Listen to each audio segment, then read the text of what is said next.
नमस्कार दोस्तों, कैसे हैं आप लोग। नीतीश कुमार की नौटंकी जारी है।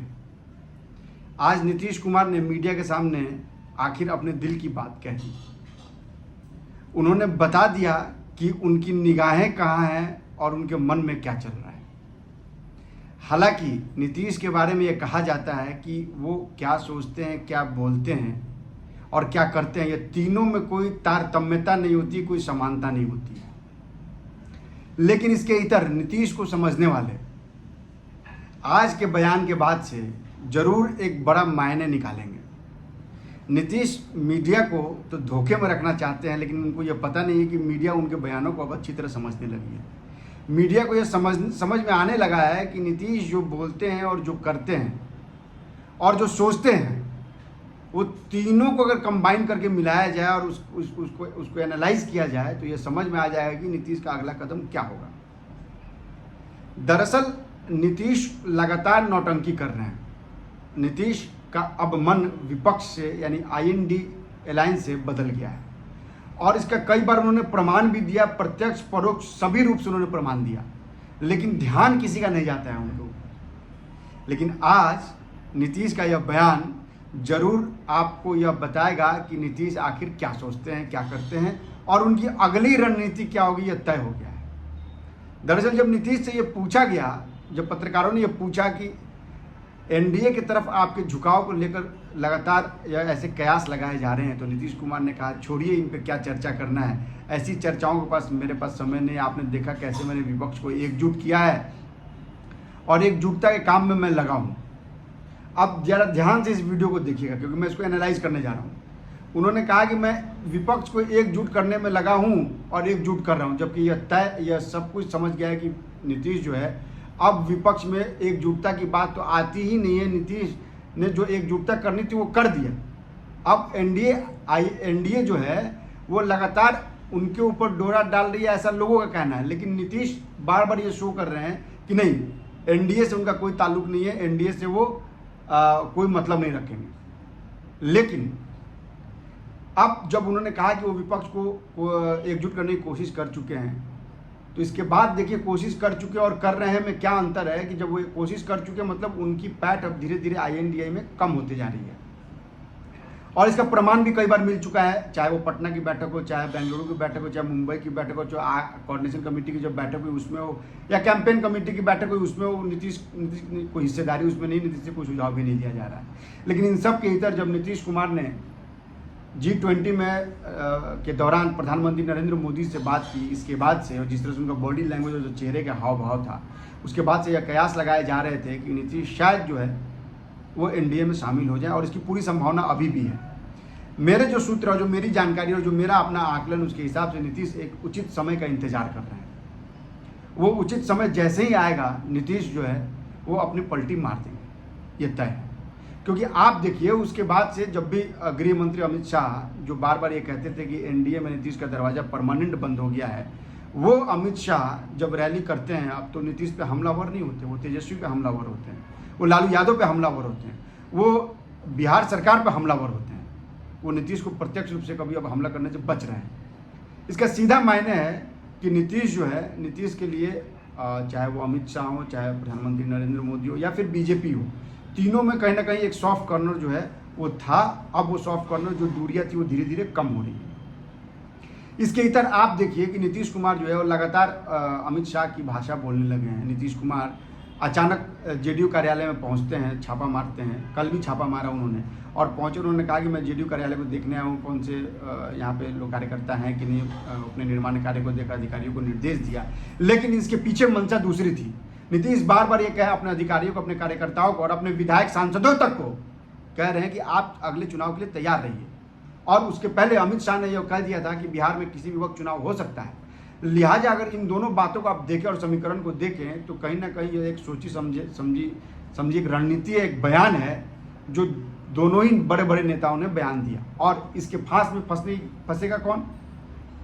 लालू यादव, तेजस्वी यादव। क्योंकि आप देखिए लालू यादव भी राजगीर में है और कहा जाता है कि जब राजनीति में कोई बड़ा फैसला लेना होता है, नीतीश कुमार राजगीर जरूर जाते हैं। और राजगीर जाने की जानकारी नीतीश कुमार को नहीं थी कि लालू यादव वहाँ राजगीर गए हुए हैं। लिहाजा वो तुरंत से लालू यादव के घर पहुंच जाते हैं और जब उन्हें मालूम होता है कि लालू यादव नहीं है तो 15 मिनट बैठते हैं, डिप्टी सीएम रह चुकी राबड़ी देवी से मुलाकात करते हैं, तेजस्वी यादव से मुलाकात करते हैं, उसके बाद चले आते हैं और पूछने पे कहा जाता है कि उनको जानकारी नहीं थी कि लालू यादव है नहीं। ऐसा मुमकिन नहीं है क्योंकि यह माना जाता है कि नीतीश की का जो सूचना तंत्र है वो बहुत मजबूत है, उन्हें हर बात की जानकारी होती है। तो क्या ऐसा माना जाए क्या कि राजगीर में लालू यादव कोई बड़ा खेल कर सकते हैं नीतीश कुमार के साथ, या ये माना जाए कि लालू के खेल के पहले नीतीश कुमार कोई बड़ा खेल कर सकते हैं? इन सब बिंदुओं पर हमें गौर से सोचना होगा क्योंकि बिहार की राजनीति थोड़ी अटपटी सी है, थोड़ी उठापटक भी चल रही है। क्योंकि आप देखिए तेजस्वी यादव को कोऑर्डिनेशन कमेटी में मेंबर बनाया गया, लेकिन नीतीश कुमार को उसका मेंबर नहीं बनाया गया। नीतीश कुमार संयोजक बनना चाह रहे थे, वो भी नहीं बने, हालांकि वो कई बार कह चुके उन्हें संयोजक नहीं बनना है, वो प्रधानमंत्री के रेस से भी बाहर है। लेकिन उन्हीं के पार्टी के नेता लगातार ये कह रहे हैं कि प्रधानमंत्री के उम्मीदवार के रूप में, प्रधानमंत्री के कैंडिडेट के रूप में नीतीश कुमार एक परफेक्ट कैंडिडेट हैं। उदाहरण क्या दिया जा रहा है कि 5 साल वो सरकार में मंत्री भी केंद्र सरकार में रहे और 18 साल से वो बिहार का शासन भी कर रहे हैं, यानी तुलना हो रही है नरेंद्र मोदी से। यह मैसेज दिया जा रहा है विपक्ष को कि भाई अगर नरेंद्र मोदी के पैरेलल में कोई कैंडिडेट है तो वो नीतीश कुमार हैं, चाहे अनुभव के आधार पे हो, चाहे केंद्र में शासन करने के और मंत्री पद की बात हो, चूंकि नरेंद्र मोदी तो मंत्री थे नहीं। तो लिहाजा ये कहा जा रहा है कि भाई नीतीश कुमार एक ऐसे उम्मीदवार हैं जिन्हें केंद्र का भी अनुभव है और राज्य का भी अनुभव, एक लंबा अनुभव है 18 साल का। लगातार वो 18 साल से बिहार के मुख्यमंत्री हैं। इसके इतर नीतीश कुमार को सुशासन बाबू के रूप में भी जाना जाता है। नीतीश को लोग कहते हैं कि नीतीश जो है उनकी शासन प्रणाली ठीक है, ऐसा लोग कहते हैं। नीतीश को मीडिया फ्रेंडली भी कहते हैं। हालांकि आपको मैं बता दूं कि जब मीडिया की बात आई तो नीतीश कुमार ने INDA का साथ ना देकर सीधे कहा कि वो पत्रकारों की आज़ादी को तरजीह देते हैं, वो पत्रकारों की आज़ादी के लिए लड़ते हैं। यानी वो INDA के इस बयान से जिसमें उन्होंने 14 एंकर्स को बाइकाट किया था उनके शो में जाने से, उस बात को उन्होंने खारिज कर दिया। इसके बाद अगर आप देखें तो लगातार अगर आप देखें तो उनके मुख्य घटक दल RJD के सुप्रीमो लालू प्रसाद यादव और तेजस्वी यादव के खिलाफ सरकार जो है लगातार शिकंजा कस रही है। रेलवे में नौकरी देने के एवज में जमीन लेने की जो बात थी उसमें तेजस्वी यादव फंसे हुए हैं, लालू यादव जमानत पर हैं, राबड़ी देवी जमानत पर हैं। लिहाजा कहीं ना कहीं शिकंजा कसा जा रहा है और नीतीश ये जानते हैं कि यह दाग जो है उन्हें अगले चुनाव में बहुत भारी पड़ने वाला है। यह दिगर की बात है कि अगर आप देखें तो सेकंड लार्जेस्ट पार्टी के रूप में उस समय RJD आई थी विधानसभा चुनाव में, जब NDA और BJP का NDA और JDU का गठबंधन था। लेकिन इसके इतर अगर आप लोकसभा की बात करें तो लोकसभा में एक भी रिप्रेजेंटेटिव जो है वो RJD के नहीं है, यानी RJD ने एक भी सीट वहाँ जीत हासिल नहीं की है।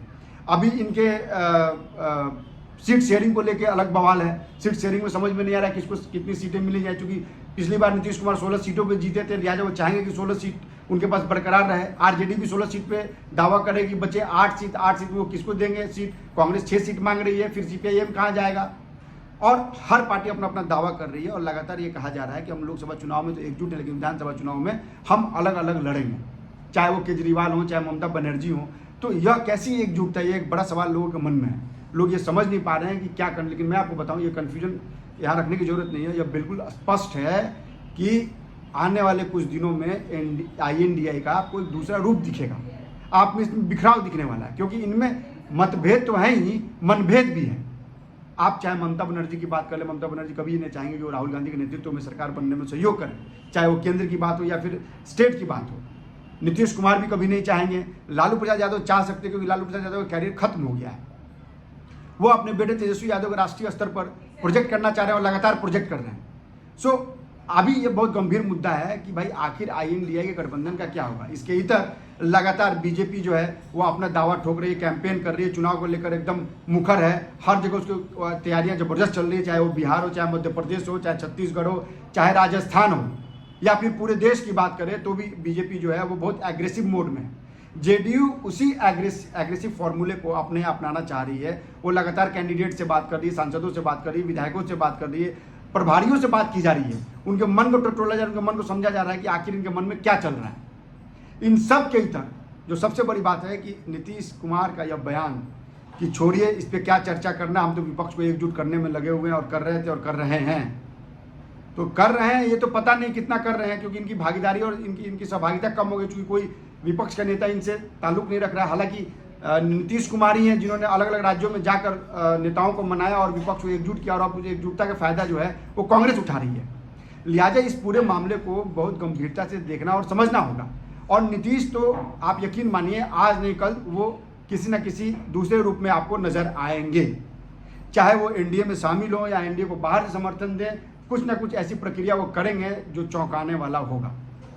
लिहाजा हमारी इस खबर पे पूरी नज़र बनी हुई, हम इससे लगातार आपको अपडेट करते रहेंगे। साथ ही हम अपने दर्शकों का धन्यवाद करना चाहते हैं जो लगातार हमारे वीडियो को देख रहे हैं, सब्सक्राइब कर रहे हैं और लाइक कर रहे हैं। इसके अलावा 4-5 दिन में वीडियो नहीं बना पाया क्योंकि मैं किसी काम में बहुत व्यस्त था, तो जैसे ही ये खबर मेरे पास आई तो मैंने सोचा नहीं अपने दर्शकों को इस खबर से मैं अवगत कराऊँ।